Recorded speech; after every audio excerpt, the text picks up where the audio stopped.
नमस्कार, मैं हूं प्रज्वल गौतम और आप देख रहे हैं हमारी खास पेशकश वोट पॉलिटिक्स। लोकसभा चुनाव 2019 का काउंटडाउन शुरू हो चुका है। सत्ता पक्ष अपने दावों और नए वादों के साथ मैदान में उतरा है तो विपक्ष उन वादों का शोर मचा रहा है जो पूरे ही नहीं हुए। उन कामों पर सवाल उठा रहा है जिन पर घोटाले के दाग लगे हैं।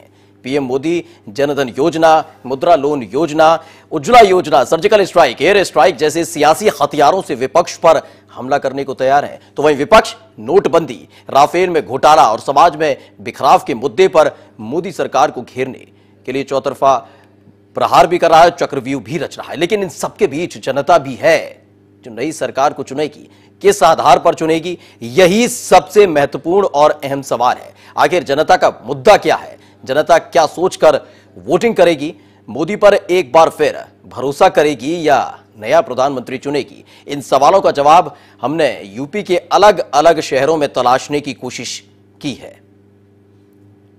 तो उन लोगों से जानने की कोशिश की है जो जनार्दन है यानी जनता, कि इस बार के मुद्दे उनके क्या होने वाले हैं। 2014 में जो मुद्दे थे, क्या उन मुद्दों को लेकर जो सरकार बनी उसमें वो सफल हुई है? जो घोषणा पत्र तमाम दलों की तरफ से सामने रखे गए थे, बीजेपी पर जरूर भरोसा जताया गया, लेकिन क्या सरकार ने उन वादों को पूरा किया? और इस बार के मुद्दे 2014 से अलग हैं या फिर वही पुराने? क्योंकि अमूमन ये देखने को मिला है जब से आजादी के बाद से अब तक कई शहर और कई गांव तक ऐसे हैं जहां बिजली, पानी और सड़क की समस्या जस की तस बनी हुई है। इसके इतर बेरोजगारी भी है, महिला सुरक्षा भी है, कई तरह की समस्याएं आज भी जस की तस बनी हुई हैं।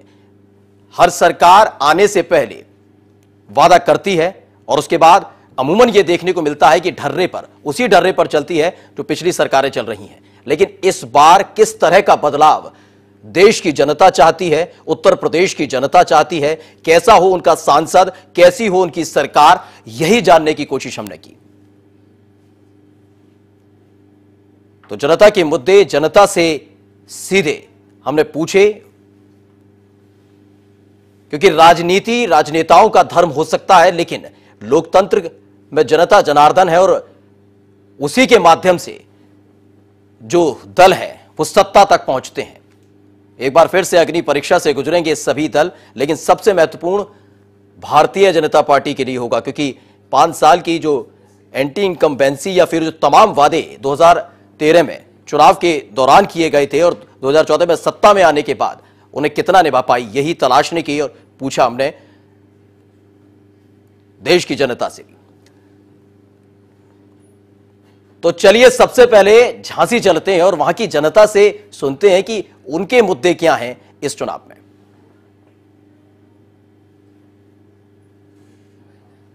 चुनाव की तारीखों के लिए कुछ ही समय बचा है ऐलान होने के लिए। ऐसे में लोग हमारे साथ, कुछ झांसी के लोग हमसे बात करते हैं, उनके चुनावी मुद्दे क्या रहेंगे, आपके चुनावी मुद्दे क्या रहेंगे, किसको लेकर वोट करेंगे, क्या मुद्दे रहेंगे?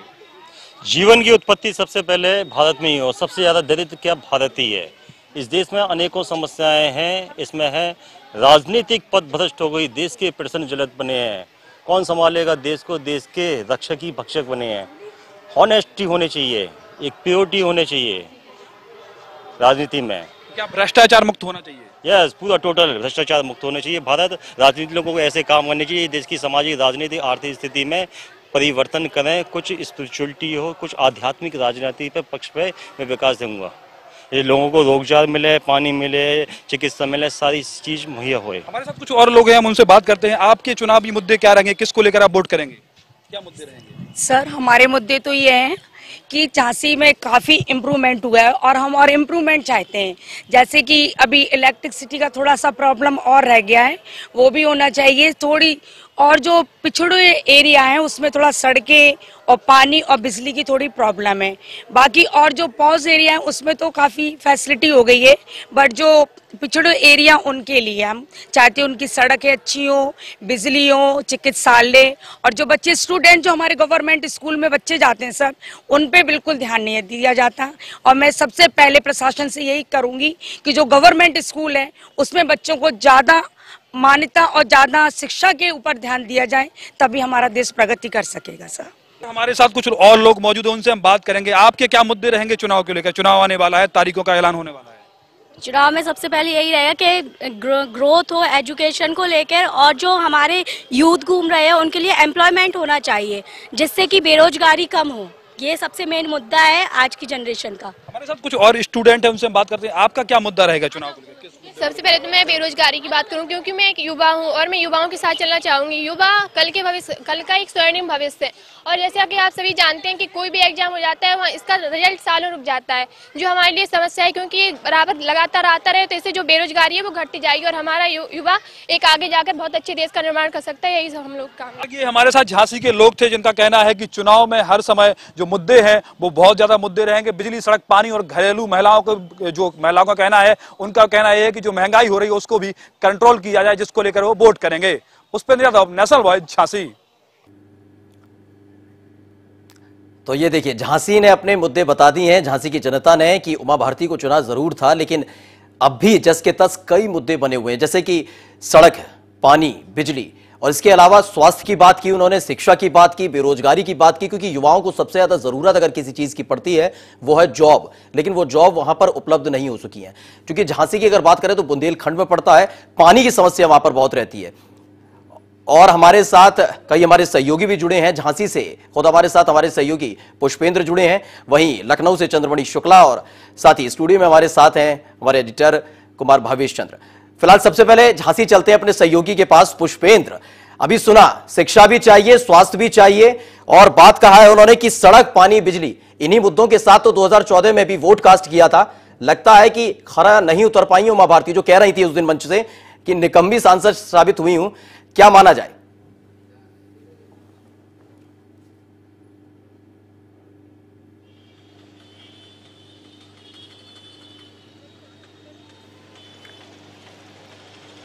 जी, आपको मैं बता दूं प्राज्वल, मैं बात करता हूं यहाँ लोगों से, इस बार आपके क्या मुद्दे रहेंगे, किन मुद्दों को लेकर आप वोट करेंगे? उमा भारती ने क्या अपना वादा पूरा किया है? उमा भारती ने बहुत सारे काम किए हैं, अपना और जो चल रहा है, और स्टेशन पे जो सीढ़ी बनवाई है, और बहुत सी ऐसी योजना है जो अपन। आप ये बताइए क्या मुद्दे रहेंगे, किन मुद्दों को लेकर आप वोट करेंगे? क्या मुद्दे, जितने जो मुद्दे पहले जो वादा किए थे वो वादे पूरे हुए हैं, क्या अभी और कमी रह गई है? आगामी लोकतंत्र के महापर्व में जो सबसे बड़ा मुद्दा होने वाला है वो मुद्दा होने वाला है 65 साल बनाम 5 साल। 65 साल की सरकारों ने क्या किया और 5 साल की सरकार ने क्या किया। तो निश्चित रूप से विकास के जो नए आयाम नरेंद्र मोदी जी के नेतृत्व में स्थापित हुए हैं, राष्ट्रवाद को एक नई दिशा मिली है, सैनिकों को छूट मिली है, गुंडागर्दी का स्तर घटा है, उत्तर प्रदेश से अपराधियों ने पलायन किया है। इन सारे मुद्दों पर आगामी लोकसभा के चुनाव में जनता जाने वाली है। हमारे साथ कुछ और लोग हैं, उनसे हम बात करते हैं। आप बताइए, जो वादा उमा भारती ने किया था क्या वो पूरा हुआ है? क्या अभी और जरूरत है विकास की, और क्या मुद्दे रहेंगे? नहीं, उमा भारती के बारे में तो कुछ नहीं कहूँगा, लेकिन देश की सुरक्षा और देश का विकास, इसलिए मोदी जी को वोट देना जरूरी है। जैसा कि प्रज्वल, मैं आपको बता दूं कि लोग हैं हमारे साथ, झांसी के तमाम लोग हैं जो बता रहे थे क्या मुद्दे इस बार रहेंगे। जो विकास किया है वो विकास नाकाफी है और विकास की जरूरत है। ठीक है पुष्पेंद्र, हमारे साथ हमारे एडिटर कुमार भावेश चंद्र जी में है। भावेश जी, झांसी की अगर बात की जाए, जैसे कि तमाम मुद्दे हैं, अगर अभी उमा भारती की बात की जाए, इससे पहले देखिए कि कांग्रेस के पाले में था, प्रदीप जैन थे, उससे पहले समाजवादी पार्टी के खाते में था। अगर अमूमन ये देखा जाए कि तमाम मुद्दे हैं, चूंकि बुंदेलखंड का हिस्सा है झांसी, और ये विकराल कैसे होती जा रही है स्थिति सुधरने के बजाय?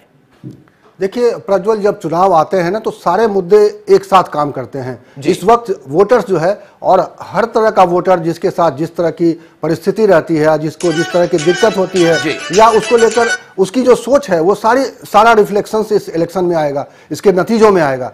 कुछ लोग जो वहाँ स्थानीय जो सांसद है, उनका कामकाज कैसा रहा, अभी आपने सुना कि जब ये बात कर रहे थे वहाँ झांसी के लोगों से, तो वो उमा भारती के कामकाज का आकलन कर रहे थे। कुछ लोग कह रहे थे कि नहीं, उनके कामकाज को लेकर अच्छा काम हुआ है। कुछ लोग कह रहे थे कि उनके काम पर हम बात नहीं करेंगे। हम बात करेंगे कि मोदी सरकार ने जो पाकिस्तान के प्रति, कह सकते हैं कि आतंकवाद के प्रति जो रुख दिखाया है, सुरक्षा उनके लिए बड़ा मुद्दा है। तो मुद्दे अलग अलग, सारे इशू जो है वो लोगों के दिमाग में काम करते हैं। अब ये देखना होगा कि अधिकतर लोगों के दिमाग में क्या चल रहा है, वही दिशा तय करता है चुनाव का कि ये बड़ा मुद्दा कौन सा बन जाता है। मुद्दे तो सारे रहेंगे, निश्चित रूप से रहेंगे। बेरोजगारी का मुद्दा जो विपक्ष उठा रहा है, जो और दूसरे मुद्दे हैं, जो बेरोजगारी के अलावा जो सरकार का कामकाज है, सरकार ने जो वादे किए थे 2014 में जब मोदी प्रधानमंत्री के उम्मीदवार के तौर पे जब लोगों के बीच में घूम रहे थे, जब रैलियां कर रहे थे, और तब जो वादे किए गए थे कि हम यहाँ के 2 करोड़ लोगों को हर साल नौकरी देंगे, ये काला धन यहाँ पूरी तरह से समाप्त कर दिया जाएगा, वो मुद्दे कहीं ना कहीं जनता के बीच में है। और 5 साल बाद वो एक बार फिर लोगों के बीच में आएगा और मथेगा। इस सवाल पर लोगों के बीच में मंथन होगा और विपक्ष भी इस मसले पर जो है थोड़ा जोर देगा। तो देखना ये होगा कि इस मसले पर विपक्ष लोगों को कितना अपनी ओर खींच पाता है, या सत्ता पक्ष दूसरे मुद्दे की ओर ले जाता है। जो 5 साल में काम हुए उसमें बहुत सारे काम सत्ताधारी पार्टी कहेगी कि हमने बेहतर काम किया है, हमने बेहतर योजनाएं दी हैं, तो बहुत सारे मसले काम करेंगे। निश्चित रूप से इन सारे मसलों पर जनता का राय अलग अलग होगी और वो कौन सा व्यक्ति किधर राय रखता है, क्या सोचता है, क्या सोच के चुनाव बूथ पर जाता है, जाति भी एक फैक्टर रहेगा और रहता है। ठीक है भव्य जी, एक बार दोबारा झांसी चलते हैं, उसके बाद लखनऊ पहुंचेंगे। पुष्पेंद्र, आपसे जानना चाहेंगे और पूछिए आपके आसपास जो लोग खड़े हैं, 2014 से लेकर 2019 आते आते क्या एक बड़ा बदलाव देखने को मिला? क्योंकि जब जब चुनाव आए, चाहे लोकसभा के चुनाव हो फिर या फिर विधानसभा के चुनाव हो, तब तब बुंदेलखंड भी याद आता है, झांसी भी याद आती है और उसके बाद भुला दिया जाता है। कोई बड़ा बदलाव इसमें देखने को मिला है क्या?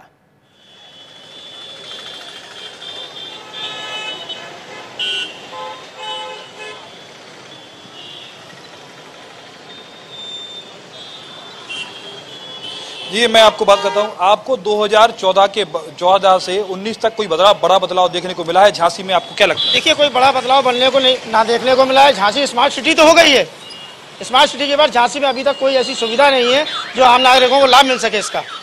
जो चुनाव में जो वादे किया है, तो उमा भारती की बात की जाए तो वहां से सांसद रही है पूरे 5 साल, कैसा कार्यकाल रहा उनका? उमा भारती जी का कार्यकाल बहुत ही निराशाजनक रहा है, क्योंकि उन्होंने बुंदेलखंड की घोषणा की थी। बुंदेलखंड राज नहीं बना है और बुंदेलखंड राज बनना चाहिए। उन्होंने एक ये भी घोषणा की है कि मैं यहाँ से चुनाव नहीं लड़ूंगी। उसके बाद भी जगह ये देखने को मिल रहा है कि उमा जी चुनाव की तैयारी कर रही है। यानी कि उनकी कथनी करनी में अंतर है। कहती है चुनाव नहीं लड़ेंगे, फिर कहती है लड़ेंगे। क्या नहीं, अभी तक उन्होंने तो नहीं कहा कि मैं चुनाव लड़ूंगी, लेकिन उनके जिस तरीके से महानगर में होर्डिंग दिखाई दे रहे हैं, उससे ये प्रतीत हो रहा है कि वो चुनाव की तैयारी कर रही है। पुष्पेंद्र, एक सवाल पुष्पेंद्र, जी हाँ, क्या आप मुझे सुन पा रहे हैं? और है, आप ही बताइए क्या मुद्दे रहे, किन मुद्दों को? पुष्पेंद्र, एक सवाल भावेश जी भी पूछना चाहते हैं। मुद्दा है और विकास का मुद्दा है, रोजगार के लिए कोई बात ही नहीं हुई किसी तरह की, और एजुकेशन, स्मार्ट सिटी, सुरक्षा की बात। जी भावेश जी।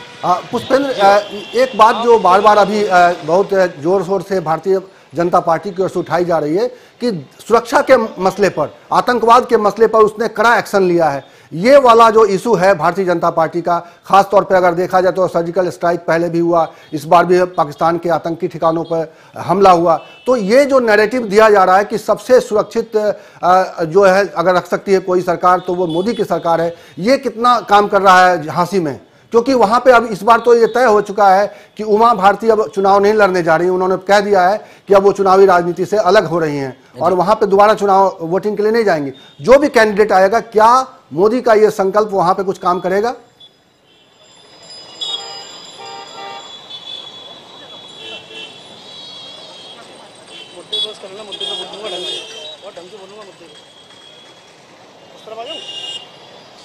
नहीं, जिस तरह से देखा जाए, बात की जाए, अभी तक सर्जिकल स्ट्राइक हुई, एयर स्ट्राइक हुई, ये फैक्टर काम करेगा क्या यहाँ पे?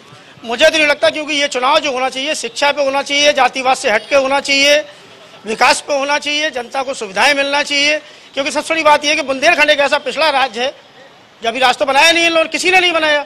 यहाँ पे सुविधा विहीन है, पानी की कमी है, विकास की कमी है, रोजगार की कमी है। सबसे पहले इस क्षेत्र में रोजगार उपलब्ध होना चाहिए, स्वास्थ्य सेवाएं उपलब्ध होना चाहिए, शिक्षा उपलब्ध होना चाहिए। जिस तरह से मोदी जी ने सर्जिकल स्ट्राइक की, सुरक्षा की व्यवस्था की बात कही, तमाम रैलियों में बात करते थे देश सुरक्षित है, सुरक्षित हाथों में है, क्या एक फैक्टर काम करेगा बड़ा? मुझे तो नहीं लगता। अगर देश सुरक्षित होता तो इतना बड़ा हमला हो ही नहीं जाता। ये तो देश के गद्दारों से पूछे जो उन लोगों से मिले हुए, इतना बड़ा हमला करा दिया देश के ऊपर। भाई मोदी जी ने अपना काम किया प्रधानमंत्री रहते हुए, लेकिन सबसे बड़ी बात तो ये है कि उन लोगों का क्या हुआ अभी तक जिनके वजह से ये हमला हुआ। जी भावेश जी, मैं बात बता दूं कि सबसे बड़ी बात यह है कि जो चुनावी फैक्टर है, सुरक्षा को लेकर तमाम दावे किए लोग, इन लोगों का कहना है। लगातार झांसी से हमारे सहयोगी पुष्पेंद्र जुड़े हुए हैं। पुष्पेंद्र, ये तो हमने झांसी की बात की, लेकिन अब बात कांग्रेस को लेकर भी कर देते, क्योंकि देखिए ज्योतिरादित्य सिंधिया के कांधे पर जिम्मेदारी है कांग्रेस की तरफ से, झांसी भी उसमें आता है, मुख्य तौर पर पूरा बुंदेलखंड उन्हीं के कांधे पर दिया गया है। क्या लगता है कि मध्य प्रदेश से सटे होने के चलते कांग्रेस बढ़त बना पाएगी, कुछ फायदा होगा, या फिर गठबंधन पर भी भरोसा करते नजर आ सकती है झांसी की जनता, या फिर बुंदेलखंड की बात करें, या फिर इस बार वही बीजेपी?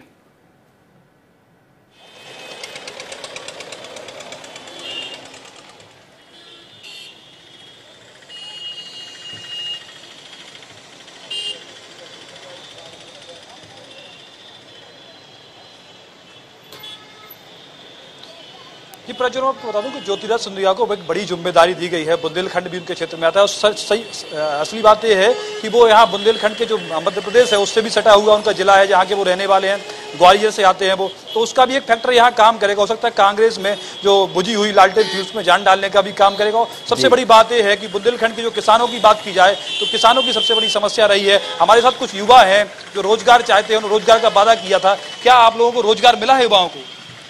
बिल्कुल निश्चित ही युवाओं को रोजगार मिला है। माननीय मोदी जी ने हर क्षेत्र में कार्य किया है, व्यापारियों हितों में कार्य किया है और देश को एक ईमानदारी की ओर लेके आए हैं, जिससे हम एक ईमानदारी के पथ पर चल रहे हैं और बहुत अच्छे कार्य कर रहे हैं। हम पुनः मोदी जी को दोबारा लेके आएंगे, ये हम विश्वास दिलाते हैं। हमारे साथ एक व्यक्ति और मौजूद है, हमसे बात करते हैं। किसानों का सबसे बड़ी समस्या बुंदेलखंड के लिए पानी की समस्या होती है। क्या इस बार जो मुद्दे जो वादे किए गए थे किसानों के लिए वादे पूरे हुए? बिल्कुल नहीं हुए हैं। किसानों के जो वादे किए गए थे वो पूर्ण नहीं कर पाए। योजनाएं बनाई हैं और योजनाएं धरातल पर नहीं उतरी हैं। आज तक टेल तक पानी नहीं पहुंचा है, करोड़ों रुपए बर्बाद हो गया है। अधिकारी सारा पैसा जो है खा गए हैं, लेकिन इस पर कोई मॉनिटरिंग नहीं की गई है। योगी जी आए हैं, योगी जी ने भी बहुत अच्छा कोई मॉनिटरिंग वाला कोई काम नहीं किया है जिसमें वो लोग जो पकड़े गए हैं या जिनकी जांचें हो गई हैं उनके विरुद्ध कोई कार्रवाई हो सके। जांचें हुई हैं, कार्रवाई नहीं हुई है। अच्छा, कांग्रेस में प्रियंका गांधी और ज्योतिराज सिंधिया आए हैं, तो क्या लगता है इस बार कुछ कांग्रेस का भला होगा? कांग्रेस में जो दो लोग आए हैं, प्रियंका जी और ज्योतिराज सिंधिया जी, उससे युवा वर्ग थोड़ा आकर्षित हुआ है और उनके वजह से उनका प्रतिशत जो वोट का प्रतिशत वो बढ़ेगा निश्चित रूप से। गठबंधन फैक्टर कितना काम करेगा? झांसी की बुंदेलखंड की बात की जाए, बुंदेलखंड में गठबंधन काम करेगा। एक्चुअली में यहाँ हमेशा से जो है बीएसपी और सपा का बहुत अच्छा वोट है, तो इस बार गठबंधन का लाभ उनको मिलेगा। तो क्या लगता है जिस हिसाब से किसानों के लिए वादे किए जाते हैं कि वादे पूरे नहीं होते तो किसान कितना नाराज होगा किसान वर्ग, या किसान से फायदा मिलेगा? नहीं, किसान तो बहुत सारे ये कह रहे हैं कि हम नोटा का प्रयोग करेंगे, हमारी मांगे पूरी नहीं हुई, हमारे मुआवजे नहीं मिले, बहुत सारी परियोजनाएं चलाई गई, हमारी जमीन चली गई, पैसा हमें मिला नहीं, आज भी भटक रहे हैं। अच्छा, एक सवाल और है पुष्पेंद्र, एक सवाल ये भी है क्योंकि अगर मध्य प्रदेश की बात की जाए, राजस्थान की बात की जाए और छत्तीसगढ़ में, क्योंकि SC/ST एक्ट का भी प्रभाव बहुत पड़ा था, नोटा बहुत दबा था वहां पर, क्या लगता है यहाँ के लोग खुश हैं कि 10% सवर्णों को आरक्षण दिया जा रहा है?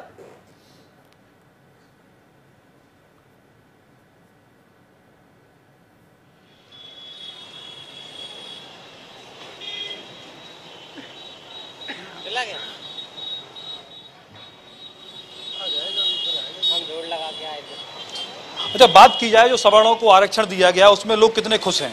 सवर्णों को आरक्षण देने का जो मामला है उसमें देश का एक बहुत बड़ा तबका जो पढ़ा लिखा वर्ग था लगातार कहता रहता था कि हम उपेक्षित रहते हैं, उसकी उपेक्षा को दूर करने का काम देश के प्रधानमंत्री माननीय मोदी जी ने किया है।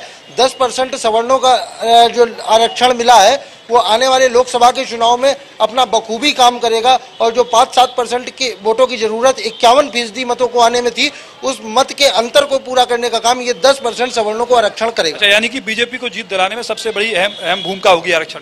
नहीं, आरक्षण के साथ साथ विकास और उनके द्वारा गरीबों के स्वाभिमान और सम्मान के लिए चलाई जाने वाली योजना, चाहे उज्ज्वला योजना हो, चाहे शौचालय की योजना हो, चाहे आवास देने का काम किया हो, प्रधानमंत्री मोदी जी के ये जो सारे काम गरीबों के स्वाभिमान और सम्मान के स्तर को ऊपर उठाने के लिए किए गए वो लाभकारी होंगे। और साथ ही साथ किसानों को उनके सम्मान की चिंता पहली बार अगर देश के अंदर किसी सरकार ने की है तो वो 6,000 रुपये उनके खातों में सीधे डाल करके प्रधानमंत्री मोदी जी के माध्यम से की गई है कि गरीब किसान अपने बीज खाद की चिंता स्वयं कर सके। किसानों का ये भी कहना है कि 2,000 रुपए में क्या होता, किसानों का ये भी कहना है, आरोप भी है। आज तक जो 65 साल की सरकारें थी उन्होंने कुछ नहीं किया कभी किसानों के लिए, निकम्मी सरकारें रही, नीम कोटेड यूरिया। खैर, जिस शब्द का इस्तेमाल ये कर रहे हैं, इस शब्द का इस्तेमाल तो उमा भारती अभी थोड़े दिन पहले मंच से खुद कर चुकी हैं। पुष्पेंद्र बने रहिएगा हमारे साथ लगातार। भावेश चंद्री, भावेश जी आपसे समझना चाहिए, बुंदेलखंड की आपसे राजनीति समझना चाहेंगे। देखिए, हमने जब भी देखा, फिलहाल हमारे सहयोगी जहां पर खड़े हैं उसके पीछे मल्टीप्लेक्स है, अच्छा